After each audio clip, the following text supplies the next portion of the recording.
할렐루야. 1월 27일 목요일 원포인트 큐티 가운데 오신 여러분들을 주님 이름으로 사랑하고 축복합니다. 하나님께서 오늘 우리에게 주신 말씀은 사무엘상 3장 10절에서 18절까지의 말씀입니다. 사무엘상 3장 10절에서 18절까지의 말씀 다 같이 한 목소리로 합독하도록 하겠습니다. 여호와께서 임하여 서서 전과 같이 사무엘아 사무엘아 부르시는지라. 사무엘이 이르되 말씀하옵소서 주의 종이 듣겠나이다 하니 여호와께서 사무엘에게 이르시되 보라 내가 이스라엘 중에 한 일을 행하리니 그것을 듣는 자마다 두 귀가 울리리라. 내가 엘리의 집에 대하여 말한 것을 처음부터 끝까지 그날에 그에게 다 이루리라. 내가 그의 집을 영원토록 심판하겠다고 그에게 말한 것은 그가 아는 죄악 때문이니 이는 그가 자기의 아들들이 저주를 자청하되 금하지 아니하였음이니라. 그러므로 내가 엘리의 집에 대하여 맹세하기를 엘리의 집의 죄악은 제물로나 예물로나 영원히 속죄함을 받지 못하리라 하였노라 하셨더라.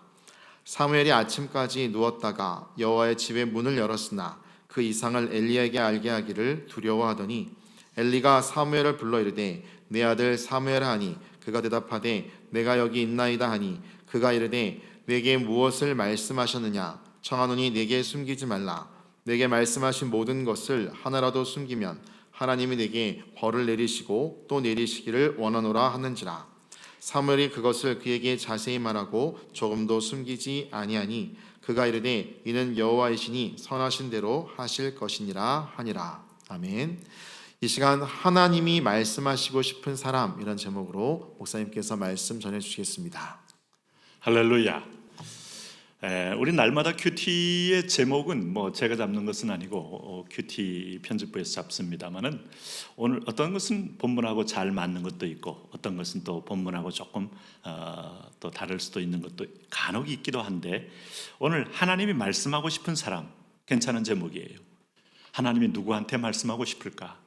여러분 대화를 가리켜 우리는 다이얼로그라고 합니다. 다이라는 말은 둘 사이에 하나님의 로고스에서 온 대화, 말을 말합니다. 대화라는 말은 내가 말했을 때 상대방이 이해하는 거예요.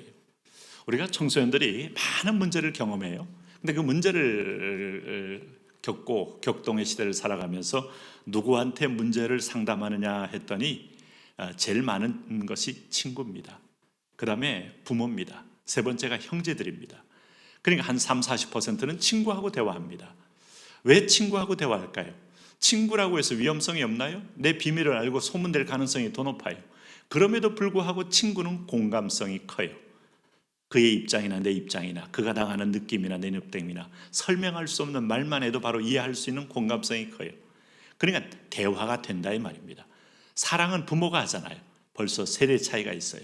부모는 들어도 공감을 못하고 판단을 해버립니다. 아마 그래서 부모에게는 더 말하기가 조금 더 친구보다 더 어려웠지 않나. 형제는 조금 더 경쟁 관계였던 것 같아요.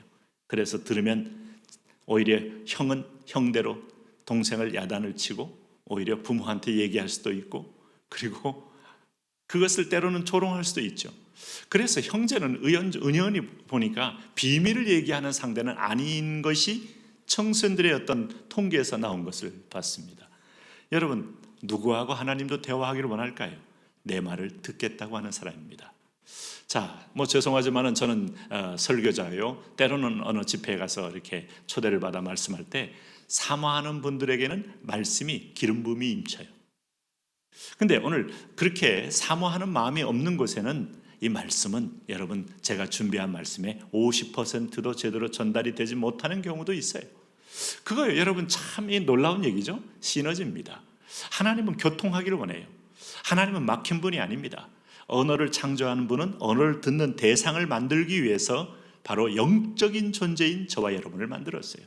그런데 이 하나님 말씀을 들을 수 있는 기막힌 오늘 생명을 받은 존재가 마귀의 말을 먼저 들었기 때문에 하나님 말씀 듣기가 그렇게 어려워진 거예요. 오늘 우리를 거듭나게 해서 오늘 우리 마음을 할례를 향하게 해서 오늘 마음밭을 녹여서 하나님 말씀 듣게 하는 겁니다. 자, 오늘도 말씀 보시면은 오늘 이 사무엘상 3장 10절에 여호와께서 임하여 서서 전과 같이 사무엘아 사무엘아 부르시는지라 사무엘이 이르되 말씀하옵소서 주의 종이 듣겠나이다.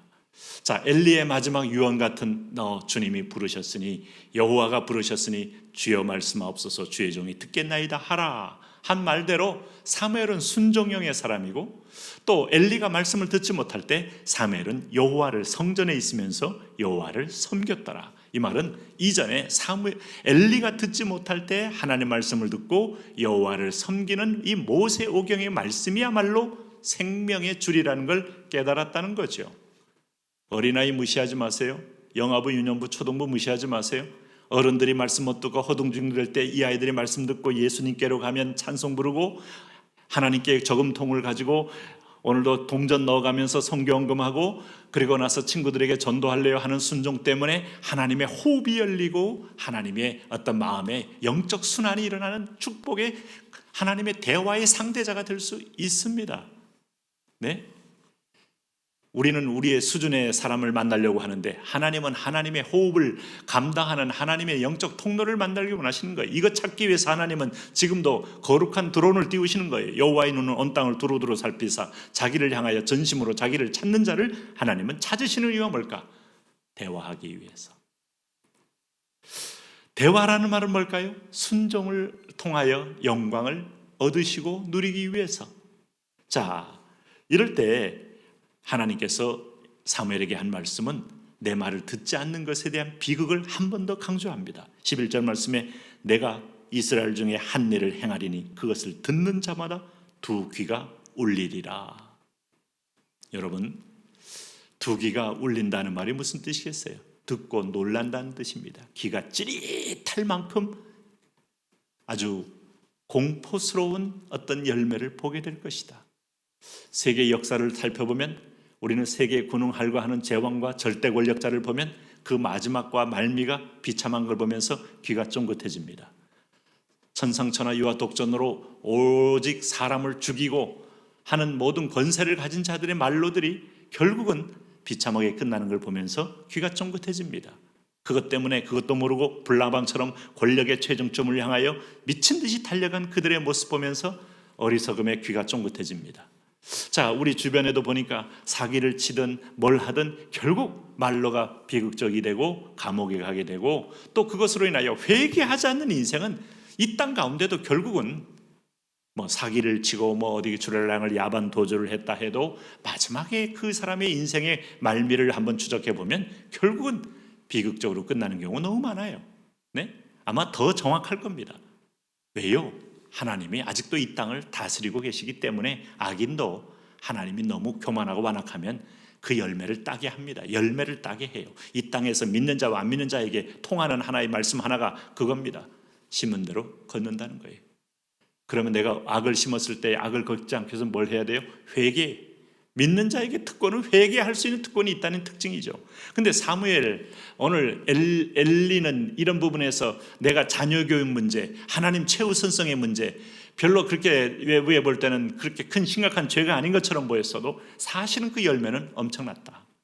오늘 여기 12절에 내가 엘리의 집에 대하여 말한 것을 처음부터 끝까지 그날에 그에게 다 이루리라 해서 제사장의 가장 큰 에봇을 입은 특권이 이처럼 하나님 앞에 맡겼을 때 하나님은 여호와의 집에서 심판이 시작된다는 베드로 사도에게 던진 말씀이 먼저 믿은 사람, 먼저 임직된 사람, 먼저 구원받은 사람, 여러분 결코 책임이 가볍지 않다는 사실을 한 번 더 기억을 해야 합니다. 그래서 13절 말씀에 내가 그 집을 영원토록 심판하겠다고 그에게 말한 것은 그가 아는 죄악 때문이니 이는 그가 자기의 아들들이 저주를 자청하되 금하지 아니하였습니다. 하나님을 조롱하고 하나님을 떠나고 하나님에 대하여 여러분 오늘 악을 연속적으로 행할 때도 그 아버지가 침묵했다. 우리 교육 속에 가장 중요한 대목은 영어 성적이 떨어져서 수학 성적이 떨어져서 국영수 과목이 흔들려서 오늘 5등급 하던 애가 9등급 되어서 애를 심판하는 게 아니고 그것은 자기의 책임이니까 자기가 알아서 할 거예요. 네? 인생 좀 더 살아보면 내가 그렇게 게으르게 살았던 삶의 열매가 뭔지를 알면 다시 부지런해지면 돼요. 중요한 건 그 와중에도 여호와 섬기는 걸 가르치지 않는 것만큼은 하나님 앞에 피할 길이 없다. 하나님이 최우선입니다. 최우선. 그래서 여기 보니까 여러분 보세요. 이 비밀스러운 얘기를 들었을 때 참 엘리가 자기는 못 듣고 어린 사무엘을 통하여 듣는 겁니다. 17절에 엘리가 사무엘을 불러요. 이르되 내게 무엇을 말씀하셨느냐? 청하노니 내게 숨기지 말라. 내게 말씀하신 모든 것을 내가 하나라도 숨기면 하나님이 내게 벌을 내리시고 또 내리시기를 원하노라. 얼마나 참 이게 민망스러운, 어떤 면에서 보면 사무엘을 향한 엘리의 반협박입니까? 네? 본인이 들어야 할 대목을 듣지도 못하고 마지막 종말적 어떤 심판에 관한 이야기도 듣지 못할 정도로 이상이 희미하고 영안이 귀가 희미하고. 여러분, 그래서 기도는요 갑작스럽게 하는 게 아닙니다. 계속해서 항상 기뻐하라. 쉬지 말고 기도하라. 범사에 감사하라. 1시간 기도를 명한 1시간 기도를 제가 권유했죠. 1시간 기도, 이 시대를 살기 위해서 생명줄이에요. 호흡줄이에요. 네? 그래서 그냥 해보는 겁니다. 자, 기도를 잘 못하시는 분들은 주기도문을 한 50번을 읽어보세요. 하늘에 계신, 눈물이 날 거예요. 네? 눈물이 날 거예요. 그리고 오늘 신명기의 기도, 오늘 다윗의 기도, 51편의 기도, 내 기도로 삼아요. 100번을 읽어보세요. 터질 겁니다. 하나님의 마음이, 하나님, 그 기도는 다윗의 고유한 기도가 아니에요. 오늘 히스기야의 기도는 히스기야의 고유한 기도가 아니에요. 우리를 향한 보편적 기도를 대신한 거예요. 기도를 못한다고요? 성경 말씀이 기도입니다. 그러면 터져요. 성령이 일하시고, 성령이 기록해요. 성령이 일하시지 않겠어요? 근데 이것 못 들었으니까 물어보니까 이 내용이 뭐겠어요? 비극적인 내용이죠. 18절에 사무엘이 그것을 그에게 자세히 말하고 조금도 숨기지 아니하니, 마지막에 그가 하는 얘기는 이는 여호와시니 선하신 대로 하실 것이니라. 사람은 착해. 착한 것과 여러분 소명을 감당하는 그렇게 차이가 나는 겁니다. 인간의 인품도 좋고 마음도 관용스럽고 여러 가지 사람에게 후덕한 거하고 하나님의 사명 감당은 다른 거예요. 사명 감당하는 여러분 되시기를 축복합니다. 하나님, 그렇게 은혜로 승리하게 하여 주옵소서. 예수님 이름으로 기도합니다.